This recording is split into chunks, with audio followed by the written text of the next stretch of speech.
الف اللہ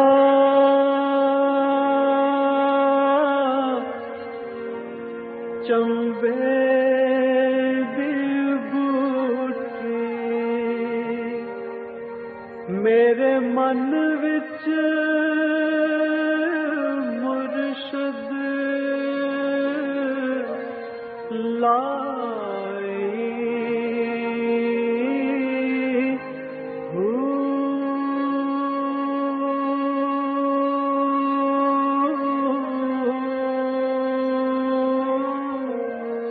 بسم اللہ الرحمن الرحیم۔ السلام علیکم۔ آج اسپیشل پروگرام کے ساتھ منور عتیق حاضر خدمت۔ ناظرین محترم، آج سے جو اسپیشل پروگرام ہم آپ کی خدمت میں پیش کر رہے ہیں، اس میں ہماری کوشش ہے کہ ہم پولیٹیکلی اور سوشل ایشوز کے اوپر بھی بات کریں، اور اس کے ساتھ ساتھ ہم یہ بھی بات کریں کہ امید کی کچھ کرنیں جو معاشرے کے اندر موجود ہیں ان سے ہم کس طرح سے فائدہ اٹھا سکتے ہیں۔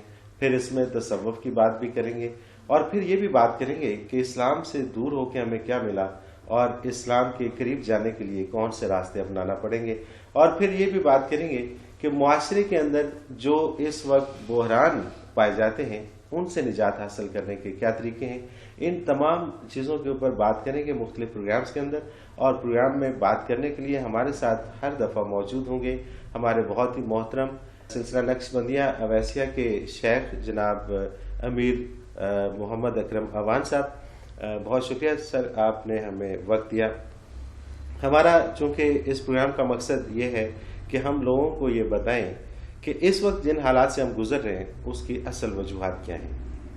آج ہم سب سے پہلے تو بات کریں گے تصوف کی، اور ایک عام آدمی تصوف سے کس طرح سے فیض یاب ہو سکتا ہے، اس پہ تھوڑی سی روشنی ڈالیے۔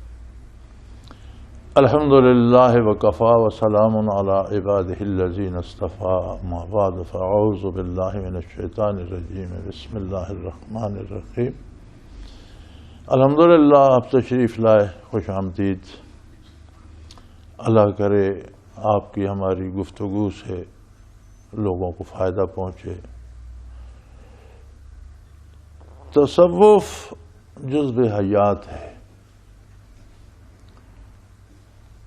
یہ بہت قیمتی چیز ہے۔ جتنی چیز کوئی قیمتی ہوتی ہے اتنی اس کی بازار میں نقول آ جاتی ہے، تو اس کی نقول نے اور اس کے نقالیوں نے خلط ملط کر دیا ہے۔ اللہ کریم نے ہر انسان کو 3 ذرائع دیے ہیں حصول علم کے۔ فرمایا تمہیں قرآن کریم میں ارشاد ہوتا ہے کہ ماؤں کے پیٹوں سے پیدا کیا، لا یعلمون شیئا، تم کچھ نہیں جانتے تھے۔ اللہ نے تمہارے لیے جعل لکم السمع والابصار والافئدہ، اللہ نے تمہارے لیے علم کے ذرائع بنائے، کان، آنکھ اور افئدہ صمیم قلب، دل کی گہرائی میں ایک لطیفہ ربانی ہے جسے لطیفہ قلب بھی کہتے ہیں، انگریزی میں اسے سیٹل ہارٹ کہتے ہیں۔ یہ 3 ذرائع علم کے ہیں۔ کان مادی علوم حاصل کرتا ہے، اور اس میں قدرتی یہ استعداد ہے کہ وہ اپنا کام کرنا شروع کر دیتا ہے۔ بچہ جب دنیا میں آتا ہے جو سنتا جاتا ہے اس سے کچھ نہ کچھ نالج حاصل کرتا جاتا ہے، تاکہ مرنے تک سیکھتا رہتا ہے، نئی نئی چیزیں سنتا ہے۔ بصر مادی چیز ہے، اسے کسی کی ضرورت نہیں، جو کچھ آنکھ دیکھتی ہے وہ دل پہ نقش ہوتا جاتا ہے۔ آنکھ اور کان مل کر انسان کو نالج دیتے ہیں، علم دیتے ہیں، اسے پتہ چلتا ہے مجھے کیا کرنا ہے، کیا نہیں کرنا، کیا مفید ہے، کیا مضر ہے، کیا خوبصورت ہے، کیا بدصورت ہے، وہ اپنے لیے راستے متعین کرتے۔ لیکن عجیب بات ہے کہ یہ جو کان اور آنکھ ہے یہ صرف انسان کو نہیں ملی، ہر زیرو کو، ہر جانور، ہر زیرو سنتا بھی ہے، دیکھتا بھی ہے۔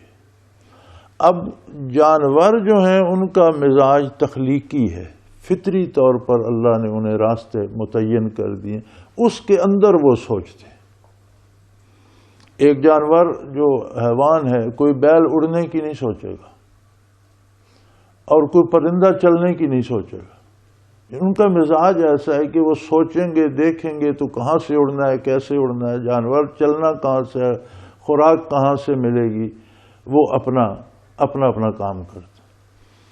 انسان اللہ کی ایک عجیب مخلوق ہے کہ یہ جتنے کچھ نعمتیں دنیا میں ذی ارواح کو دی گئیں وہ ساری خصائل اس میں موجود۔ یہ درندہ بھی بن سکتا ہے، درندگی بھی آ سکتا ہے، یہ آپ اسے دیکھ رہے ہیں سیاروں میں اڑ رہا ہے، طیاروں سے سیاروں اپنے علم کو ریسائیکل کرتا ہے، اور جتنے باقی مخلوق میں جتنے شعبے ہیں یہ سارے بیک وقت اپنا سکتا ہے۔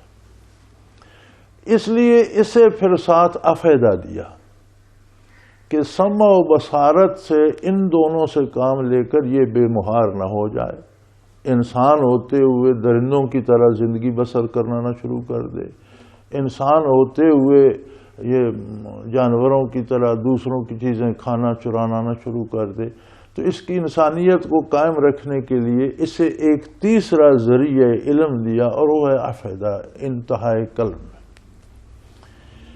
یہ افیدہ کہاں سے حاصل کرے؟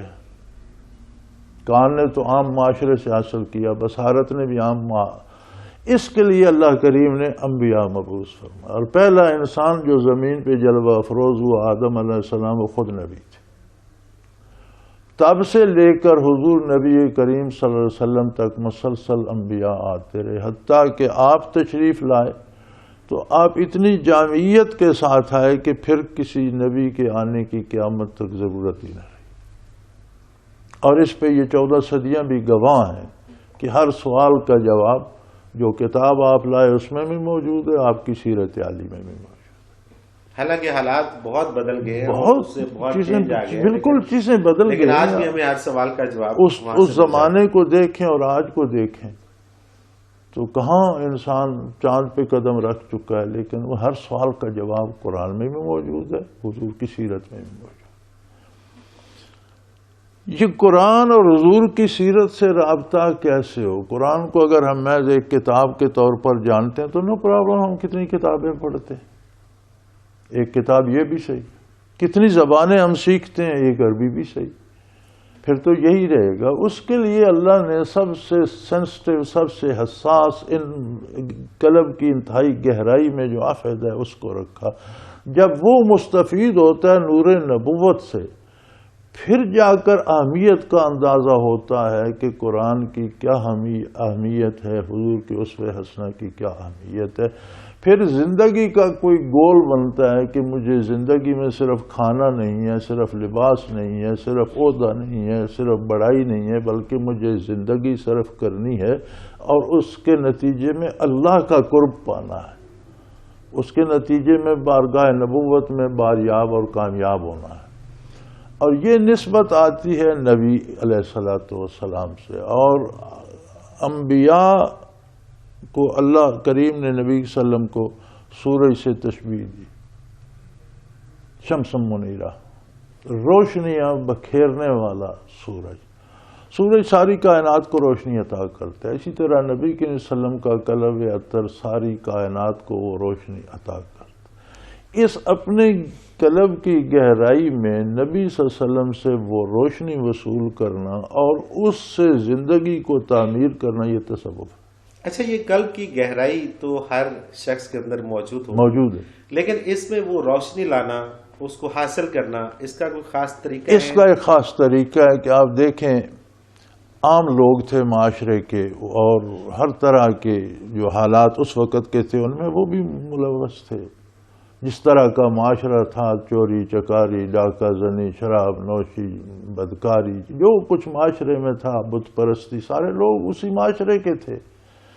لیکن جب ان نور ایمان سے حضور اکرم صلی اللہ علیہ وسلم کے سامنے آئے تو صحابی ہو گئے۔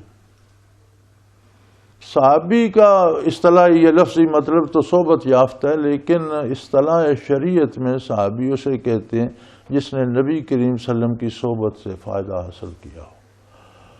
اب آپ دیکھیں دنیا میں عالم عام آدمی سے بہت قیمتی ہوتا ہے، بہت معزز ہوتا ہے، عالم سے پھر ولی اللہ بہت معزز ہوتا ہے، اگر ساری دنیا بھی ولایت حاصل کر لے اور سب کی ولایت جمع کی جائے تو صحابی کی خاک پاک کو نہیں پہنچتی.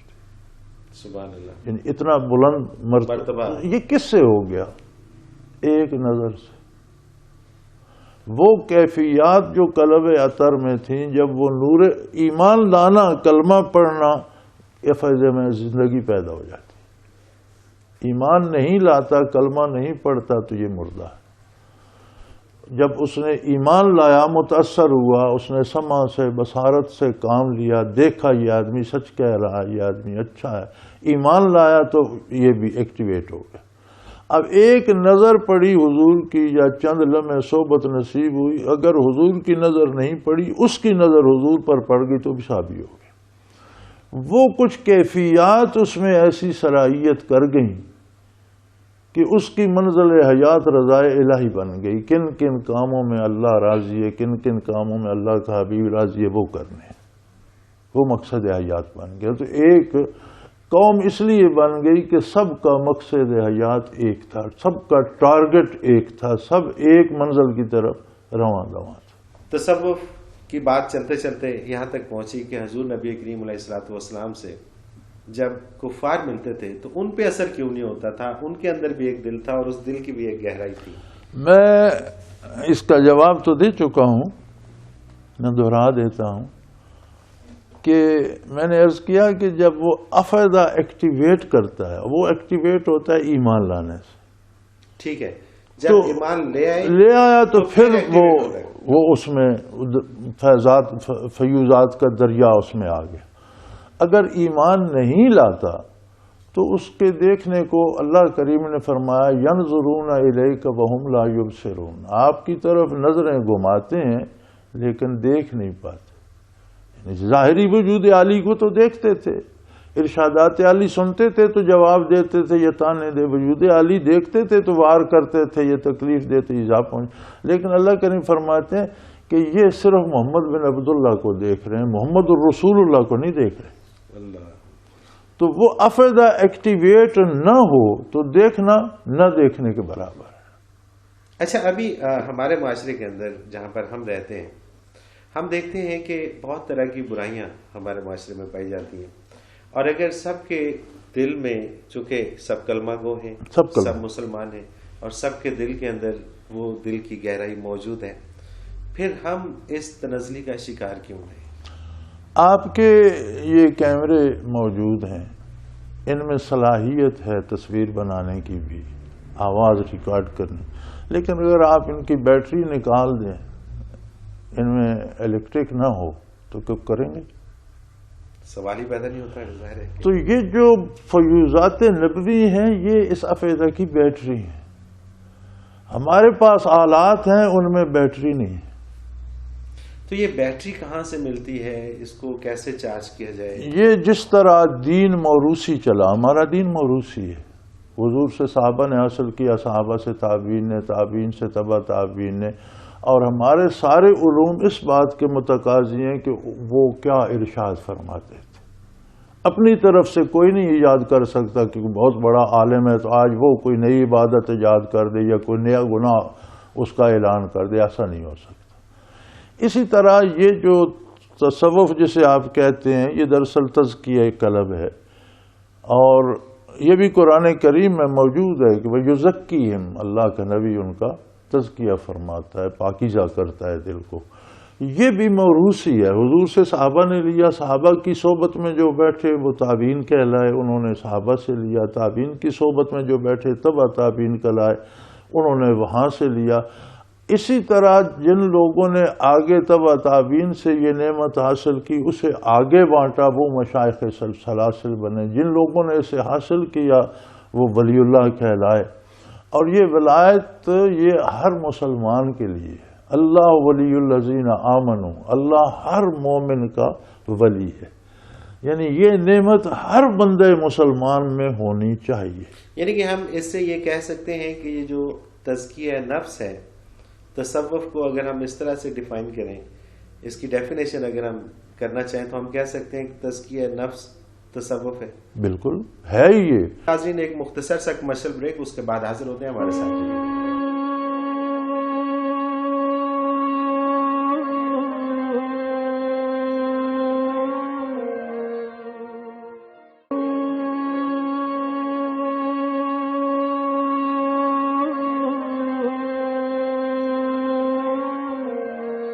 پروگرام میں ایک بار پھر خوش آمدید ناظرین. ہم بات کر رہے تھے تصوف کے حوالے سے اور ہمارے ساتھ موجود ہیں ہمارے بہت ہی محترم امیر محمد اکرم اوان صاحب.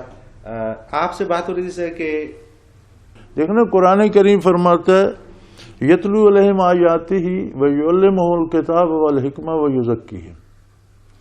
ویزکیہم ویعلمہ الکتاب والحکمہ. اللہ کا نبی یتلو علیہم آیاتی اللہ کی آیات پیش فرماتا ہے, جو قبول کرتا ہے ویزکیہم اس کا تزکیہ فرماتا ہے, ویعلمہم الکتاب پھر اسے کتاب و حکمت کی تعلیم فرماتا ہے. تو قرآن نے اس کے پہلا درجہ یہ ہے کہ اسلام کی دعوت دی. دوسرا یہ ہے کہ جب وہ اسلام قبول کرے تو اسے یہ کیفیت عطا ہو, تزکیہ ہو اس کا. قرآن کریم کا جو غیر ملکی زبان میں سب سے پہلا ترجمہ ہوا ہے وہ پرشین میں, فارسی. تو جو تزکیہ لفظ عربی کا تھا اس کا ترجمہ تصوف کر دیا گیا. ٹھیک ہے, تزکیہ کا ترجمہ تصوف کر دیا گیا. یہ میری تحقیق ہے. رائٹ. لوگوں نے بہت سا علماء حق نے لکھا ہے, وہ بھی صحیح لکھتے ہیں کہ صوف کے کپڑے پہنتے تھے اس لیے تصوف, وہ نہیں. میری تحقیق یہ ہے کہ تصوف تزکیہ کا ترجمہ فارسی میں کیا گیا اور وہ رائج ہو گیا. اچھا, اس میں ایک اور چیز یہاں پر اٹھتی ہے کہ یہ تزکیہ قلب یا تزکیہ نفس جس کی ہم بات کر رہے ہیں, اگر اس کے اوپر عمل پیرا ہوا جائے اور ہر شخص اس کے اوپر عمل کرے اور اپنے دل کو صاف کرے تو کیا ساری برائیاں ختم نہیں ہو جائیں گی؟ ساری برائیوں کو چھوڑو, ہمارا یہ تجربہ ہے. میں ربع صدی اپنے شیخ مدد اللہ پاک ان کے درجات بلند کرے, اپنے شیخ کے ساتھ میں ربع صدی رہا. 30 برس ان کے وصال کو ہو گئے, 55 برس ہو گئے. 55 برس کا میرا یہ تجربہ ہے, کبھی میرے شیخ نے نہیں پوچھا تھا آنے والے سے کہ تمہارا فرقہ کیا ہے, دیوبندی ہو, بریلوی ہو, حتیٰ کہ شیعہ ہو, سنی ہو, مرزائی ہو, کون ہو, نہیں پوچھا. 30 برس میں نے بھی نہیں پوچھا. جو اللہ اللہ سیکھنے آیا اسے بٹھا دیا کہ اللہ اللہ جو کچھ ہو رہو اللہ. جس کا قلب روشن ہو وہ خود تلاش کرنے نکل پڑتا ہے قرآن سے, حدیث سے, علماء سے کہ سچ کیا ہے اور سچ کو اپنا لیتا. فرقے ختم ہو جاتے ہیں. آپ فرقے کیسے ختم کر سکتے ہیں؟ کوئی ہے دنیا میں طریقہ؟ سوال ہی پیدا نہیں ہوتا. بلکہ جب بھی فرقہ واریت کے حوالے سے کوئی بات ہوتی ہے تو ہر زبان خاموش ہو جاتی ہے کہ کہیں ایسا نہ ہو کہ ہماری زبان سے کوئی ایسا لفظ نہ نکل جائے کہ جس سے فرقہ واریت تضادات زیادہ. لیکن ہمارے یہاں یہ ملک صاحب بھی جو احباب ذکر کرتے ہیں یہ سب گواہ ہیں. آنے والے سے کوئی نہیں پوچھتا کہ تمہارا فرقہ کیا ہے, بریلوی ہو, دیوبندی ہو, اہل حدیث ہو, کیا ہو, شیعہ ہو, سنی ہو. اچھا آ کے رفع یدین کر رہا ہے, کوئی ہاتھ کھول کے نماز, کوئی نہیں پوچھتا. لیکن جب وہ اللہ اللہ شروع کرتے ہیں تو خود ان کے اندر تجسس پیدا ہو جاتا ہے کہ یار حقیقت کیا ہے, اور اس کے مطابق خود کو ڈھال لیتے ہیں. کوئی فرقہ نہیں رہتا, یہاں کوئی فرقہ نہیں. اور اگر یہ فرقہ پرستی یا فرقہ واریت اگر نہیں رہتی تو اس سے دیگر بھی تو بہت سارے جو اس وقت یہ وہ برائی ہے, یہ وہ برائی ہے جس کا علاج نہیں ہے. یعنی آپ چوری کرتا ہے, پکڑا جاتا ہے, اسے قید کر دیتے ہیں, قتل کرتا ہے اسے ہینگ کر دیتے ہیں, سزائیں دیتے ہیں. تو فرقہ کوئی کس فرقے میں اس کی تو کوئی گرفت ہی نہیں. یعنی معاشرے میں اسے روکنے کی تو کوئی دوا ہی نہیں. یہ کینسر ہے, تو جس علاج سے کینسر کیور ہو جاتا ہے اس سے سر درد ٹھیک نہیں ہوگا. ڈیفینیٹلی ہوگا, بالکل ٹھیک ہوگا. بالکل صحیح بات ہے. یہ ایسی نعمت ہے کہ اس سے یہ کینسر, معاشرے کا کینسر کیور. ہم کیوں ذلیل ہو رہے ہیں؟ ہم قوم نہیں ہیں, ہم لوگوں کی ایک بھیڑ ہے, ہم ایک لونلی کراؤڈ ہے. ہر بندہ اپنی اپا دھاپی میں لگا ہوا ہے. زیادہ سے زیادہ آپ فرقوں کو تو چھوڑیں, جو ہمارے یہاں سیاسی جماعتیں بنتی ہیں یہ سمجھتے ہیں صرف میں حق پر ہوں, باقی سب دوست ہیں. اچھا, آپ کیا سمجھتے ہیں کہ کتنے فیصد ایسے لوگ ہیں کہ جن کو یہ خیال آتا ہوگا کہ مجھے تزکیہ قلب کر لینا چاہیے؟ بھائی میرے خیال میں کسی مومن کی زندگی میں کوئی نہ کوئی لمحہ ضرور آتا ہے جب اسے یہ احساس ہوتا ہے. لیکن مصیبت اس دور کی یہ ہے کہ آگے نقال بیٹھے ہیں, پھر وہ ان کے جال میں پھنس جاتا ہے، شیرینیاں دیتا رہتا ہے، وہ اسے خوشخبریاں دیتے ہیں، وہ بیچارہ سمجھتا ہے یہی کچھ تصوف بھی تھا، یہ بھی دیکھ لیا۔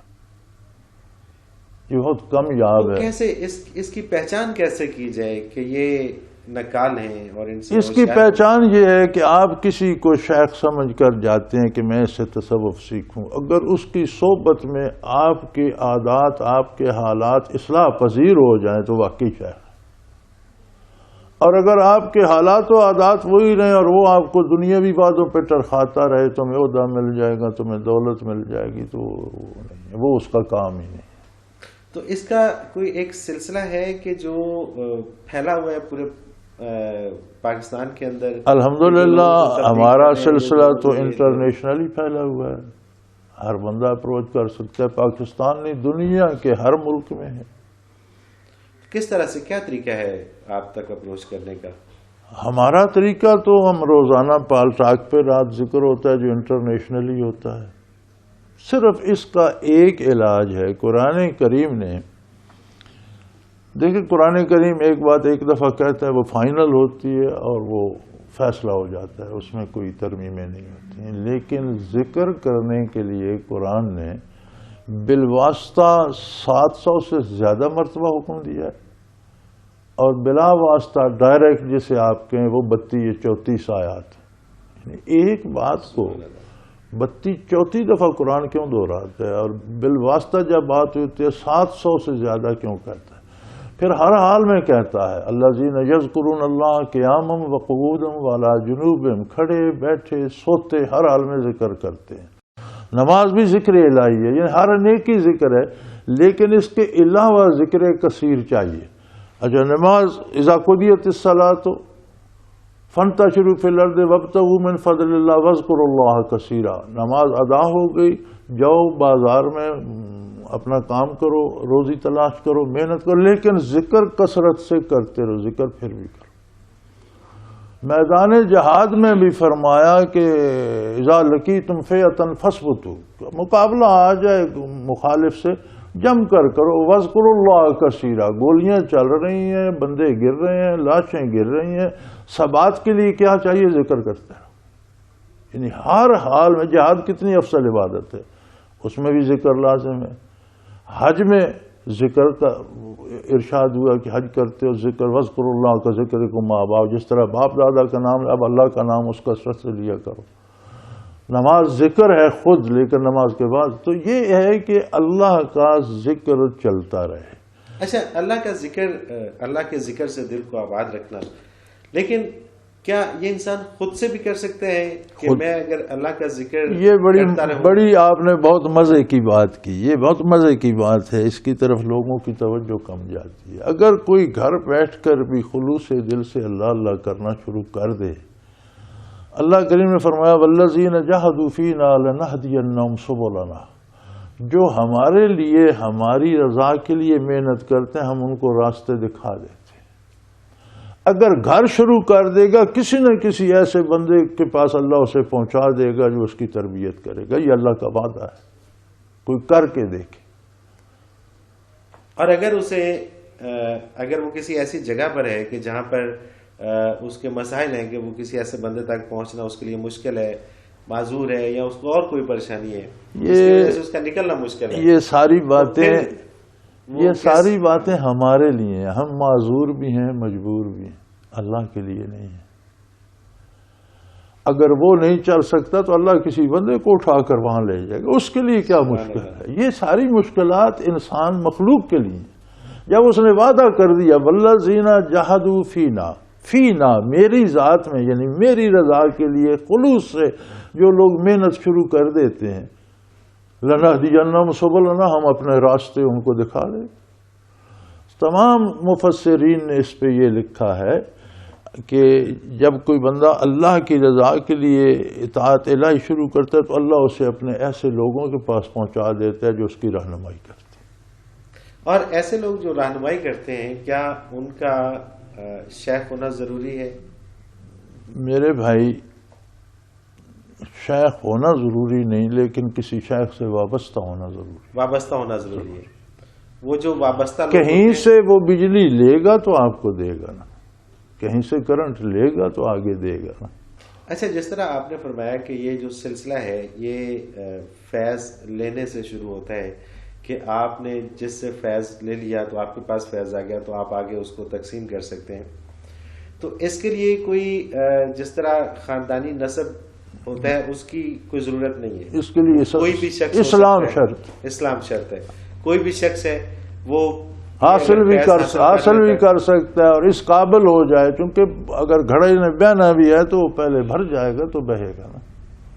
اچھا، کتنا وقت لگتا ہے عموماً یہ فیض حاصل کرنے؟ ایک لمحہ بھی لگ سکتا ہے اور ایک عمر بھی لگ سکتی ہے. اپنی اپنی طلب، اپنی اپنی استعداد ہے. یہ انسان کے خلوص کے اوپر ڈیپینڈ کرتا ہے. دو باتیں، ایک تو اس کا خلوص سب سے زیادہ کاؤنٹ ہوتا ہے کہ وہ کتنی طلب ہے، اس میں کتنا اس کی طلب میں خلوص ہے. اور دوسرا، جس طرح انسانوں کے وجود مختلف ہیں، بینائی کی قوت مختلف ہے، قوت گویائی مختلف ہے، سارے بولتے ہیں لیکن پھر وہ مدارج ہیں، اسی طرح استعداد فطری بھی ہوتی ہے وصول کی. اب یہاں پہ ایک اور بات، ایک سوال جنم لیتا ہے کہ پھر ضروری نہیں ہے کہ کسی شیخ کے پاس جا کے دل کی اس گہرائی کو، اس کا تزکیہ کیا جائے. اگر آپ اپنے طور پہ عبادت سمجھ کے اپنی نوکری کر رہے ہیں اور آپ کو فرصت نہیں ہے تو وہ بھی پھر عبادت ہی ہے. بہت اچھا ہے، بہت اچھا ہے اور نجات کے لیے کافی ہے. اگر آپ دیانتداری سے عبادت سمجھ کے نوکری کر رہے ہیں، مزدوری کر رہے ہیں، کام کر رہے ہیں، بچوں کو پال رہے ہیں اور شریعت کے اندر ہیں تو نجات کے لیے کافی ہے. لیکن کیا آپ صرف نجات پر اکتفا کریں گے یا اللہ کی رضا کو پانے کی کوشش کریں؟ اچھا، نجات ہو جانا ایک اور درجہ ہے رضا کا، اور اس کا قرب پانا رضا کا دوسرا درجہ. آپ نوکری کرتے ہیں تو کیا آپ اس لیے کرتے ہیں کہ میں کلرک ہوں تو ہمیشہ کلرک کی رہوں؟ گزارا تو ہو رہا ہے. آپ کی کوشش ہوتی ہے کہ میں آگے جاؤں. اسی طرح ایمان کا ہونا اور اعمال شریعت کے مطابق ہونا، یہ ولی اللہ ہے بندہ، میں اسے ولی سمجھتا ہوں اور نجات کا اللہ سے امید رکھتا ہوں. لیکن نجات کا ہونا اور بات ہے، ملاقات کا ہونا ایک اور بات ہے. سبحان اللہ، سبحان اللہ. تو اس کی طلب جو ہے وہ اس طرف لے جاتی ہے کہ قرب الہی زیادہ سے زیادہ نصیب ہو. اور جب یہ طلب اٹھتی ہے اور پھر انسان کوشش کرتا ہے کہ کسی ایسے شخص کی تلاش کی جائے کہ جو اس تشنگی کو پورا کر سکے. کیونکہ یہ موروثی ہے، قلب اطہر سے روانہ ہوئی. صحابہ، تابعین، تبع تابعین، مشائخ جو حاصل کرتے ہیں، شیخ ہم اسے کہتے ہیں جسے اتنی دولت نصیب ہو جائے کہ وہ آگے بانٹنے کی استعداد بھی رکھتا ہو. تو یہ ایک الگ موضوع ہے کہ نجات کے لیے تو کلمہ طیبہ، نماز، روزہ اور حلال رزق کافی ہے. نجات ایک اور شے ہے، بارگاہ الوہیت میں مقبولیت اور بارگاہ رسالت میں رسائی ایک اور بات ہے. اس کی اپنی لذت ہے، اس کی اپنی ہے. اچھا، شیخ کو تلاش کرنا اور شیخ کے پاس جانا، اگر ہم تھوڑا سا پیچھے جائیں تو مشکل تھا، کیونکہ ہمارے پاس یہ رابطے کے یہ ذریعے نہیں تھے جو آج ہیں. تو آج اگر ایک بیرون ملک شخص بیٹھا ہے اور وہاں سے وہ آپ سے رابطہ کرتا ہے اور آپ جس وقت انٹرنیٹ کے اوپر ذکر الہی کرواتے ہیں اور وہ اس میں شامل ہو جاتا ہے تو اس کو بھی اتنا ہی فیض ملے گا جو یہاں بیٹھے شخص اتنا ہی فیض. بلکہ لوگ کرتے ہیں، بلکہ میرا خیال ہے یہ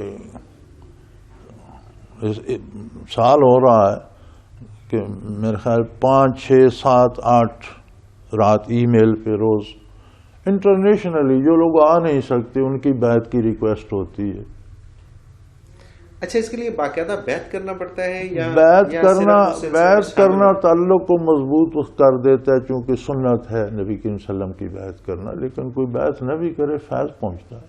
اچھا، جو شخص کسی اور جگہ پہ بیعت ہوتے ہیں اور وہاں سے ان کو فیض نہیں ملتا، وہ آپ کی پہلی والی بات کو میں دہراؤں گا کہ اگر ان کی صحبت میں رہ کے وہ اپنے آپ میں کوئی تبدیلی محسوس نہیں کرتے تو ایک یہ کہا جاتا ہے، یا یہ کیوں کہا جاتا ہے مجھے نہیں پتا، کہ کہ جب آپ ایک کے بیعت ہو جاتے ہیں تو پھر دوسرے کے پاس آپ نہیں جا سکتے، آپ گناہ کریں گے؟ نہیں، اس حوالے سے آپ کیا کہیں؟ بیعت کا مقصد پورا ہو تو پھر چھوڑ کر نہیں جانا چاہیے. جس مقصد کے لیے بیعت ہوئے وہ مقصد ہی پورا نہ ہو تو پھر کیا کریں گے آپ؟ سکول میں بچہ داخل کراتے ہیں، پڑھے گا، اگر ان کا پڑھانے کا سٹینڈرڈ ہی نہیں ہے تو آپ نکال کے دوسرے سکول میں لے جائیں. یا وہ پرائمری تک ہیں تو آپ پرائمری کے بعد بچے کو چھوڑ دیں گے کہ آپ دوسرے سکول میں جانا من ہے، آپ مڈل سکول میں لے جائیں گے، ہائی میں لے جائیں گے، کالج میں لے جائیں گے. اس میں بھی درجات ہیں؟ ہاں نہیں، شیخ کے بھی درجات ہوتے ہیں؟ بالکل درجات. کیا درجات ہوتے ہیں اس میں؟ اس کے اپنے درجات اور اپنی کیفیات ہیں، ان سب کے نام ہیں. وہ بڑا لمبا سلسلہ ہے، وہ چل نکلا تو پھر آپ کے پروگرام کا دامن تنگ ہو جائے گا. اچھا، تو اس میں بھی لطائف سے شروع کراتے ہیں، قلب کے ساتھ اور لطائف ہیں، پھر مراقبات شروع کراتے ہیں، احدیت، مائیت، اقربیت، یہ بڑا لمبا سلسلہ ہے. لمبا اور سلسلہ اس سلسلے سے جڑ جانے کے بعد اس سلسلے کے میری ساتھ ایک جڑ جانے چھوٹا کے سا بعد- کتاب چاہے کنوز دل، وہ آپ یہاں سے لیتے جائیے نہیں، گا. وہ میں تو پڑھ لوں گا، لیکن میں اپنے ناظرین کے لیے جو اس نہیں، وقت کچھ پروگرام آپ کر کو رہا ہوں، اندازہ ہو جائے گا کہ اس میں درجات کس وہ طرح میں نے ہیں. پڑھا ہوا، مجھے اس میں اندازہ ہے. میں جو بات کر رہا ہوں وہ صرف ناظرین کے لیے کر رہا ہوں تاکہ وہ بھی اس بات کو سمجھ یہ سکیں. اس میں اتنے اور ایک شخص آپ کے سلسلے کے ساتھ وابستہ ہو جاتا ہے، اس کو کتنا وقت دینا پڑے گا یہ فیض حاصل کرنے کے لیے؟ اس کو ڈیلی کتنا وقت دینا پڑے گا؟ یہ تو آپ نے فرما دیا کہ ایک لمحہ بھی لگ سکتا ہے اور صدیاں بھی لگ سکتی ہیں. ہم کسی لیکن اس کو کی مشق جو ہے وہ کتنی کسی دیر تک؟ کو باؤنڈ نہیں رکھتے کہ یہاں بیٹھا رہے. یہاں کوئی آتا ہے 15-20 منٹ کے لیے بھی، اسے تربیت دے کر، توجہ دے کر، ذکر سکھا کر رخصت اپنا کام کرے، لیکن اپنے اوقات میں صبح شام 2 وقت اس کو معاملے کو بھی، ذکر کو بھی توجہ دے. کہیں جب اسے فرصت ملتی ہے اپنا ایک وقت مختص کر لے، تنہائی میں آرام سے بیٹھ کر ذکر کرے جہاں بھی ہے. پھر جب فرصت ہوگی پھر مل لے گا، اگلا سبق دے دیں گے. اچھا، ایک شخص آپ سے فیض لے کے چلا جاتا ہے اور وہ اس کی مشق کرتا ہے، کیسے پتہ چلے گا کہ اب وہ اس قابل ہو گیا ہے کہ اب وہ آگے فیض تقسیم کر وہ سکے؟ جب ہمارے پاس آتا ہے تو ہم اندازہ کر رہے ہیں. وہ ایک شیخ ہی اندازہ کرتا ہے؟ نہ، وہ شاید تربیت کرنے والے ہی اندازہ کرتے ہیں. ایک استاد ہی اندازہ کرتا ہے کہ اس بچے کو کتنے حساب کتنا یاد ہے، اور اردو کتنی یاد ہے، اور انگلش کتنی. حضرت صاحب کیا پیغام دینا چاہیں گے عوام کو کہ وہ اس حوالے سے کہاں جائیں، کیا کریں، اپنی روٹین کس طرح سے بنائیں؟ سادہ سی بات ہے جی، دنیا کی زندگی لمحاتی ہے، وقتی ہے. اس کے بعد جو زندگی ہے وہ ابدی ہے. اس کی ضرور فکر کریں، لیکن اسے چھوڑ کر نہیں. یہ زندگی اس طرح جئیں کہ وہ بھی بن جائے. وہ بھی بن جائے. بہت شکریہ حضرت صاحب، آپ نے ہمیں وقت دیا. ناظرین محترم، آج کا ہمارا جو ٹاپک تھا، جو موضوع تھا، وہ تھا تصوف، اور تصوف کے اوپر ایک سیر حاصل گفتگو ہوئی. اور مجھے یقین ہے کہ آپ کو تصوف کے حوالے سے بہت ساری باتیں آج نہیں پتہ چلی ہوں گی. اس کے ساتھ ہی منور عتیق کو اجازت دیجیے. اللہ نگہبان.